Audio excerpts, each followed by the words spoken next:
السلام علیکم، میں ہوں طارق خان۔ آپ دیکھ رہے ہیں ہمارا یوٹیوب چینل طارق خان۔ ایک دو ہفتے ہو گئے ہیں، شہباز شریف نے الزام لگایا کہ جنرل عاصم منیر کو عمران خان قتل کرانا چاہتا ہے، جو کہ ایک پروپیگنڈا چل رہا ہے سوشل میڈیا پہ۔ جنرل عاصم منیر کو قتل کرنے کا خدشہ ہے، یہ الزام شہباز شریف نے عمران خان پہ لگایا۔ شہباز شریف سے ایک سوال ہے، اب یہ سوال ہے کہ FIA MI سمیت ملک کے 30 اداروں اور 10 لاکھ فوجی جوانوں کو پتہ نہیں ہے، لیکن شہباز شریف کو پتہ ہے۔ اس سے معلوم ہو رہا ہے کہ نون لیگ نے عاصم منیر کو قتل کرنے کا فیصلہ کر لیا ہے۔ دوسرا سوال ہے، ملک میں عوام محفوظ نہیں، وزیر اعظم محفوظ نہیں، KP کے پولیس محفوظ نہیں، جناح ہاؤس محفوظ نہیں، کور کمانڈر ہاؤس محفوظ نہیں، جج محفوظ نہیں، تو آخر کار محفوظ کون ہے؟ اس کا حفاظت کرنا کس کی ذمہ داری ہے؟ حکومت کی ذمہ داری ہے۔ حکومت کے بعد جو ادارے ہیں، حکومت کے نیچے جو کام کرتے ہیں، ان کا ذمہ داری ہے۔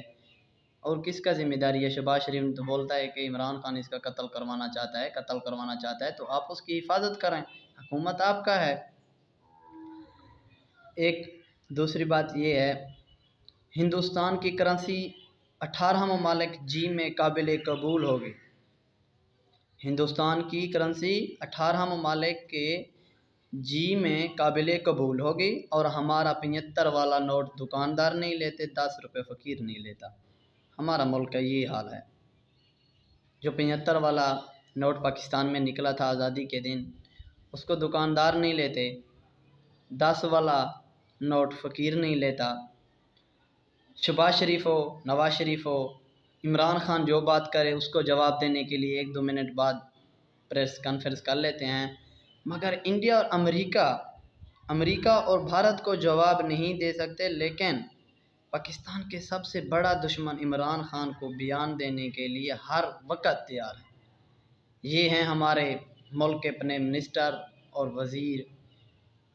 انڈیا جو بات کرتا ہے، امریکہ جو باتیں کرتا ہے، اس کو جواب دینے کے لیے ہمارا کوئی نہیں ہے۔ اگر عمران خان کوئی بات کرے تو اس کے لیے سب تیار ہیں۔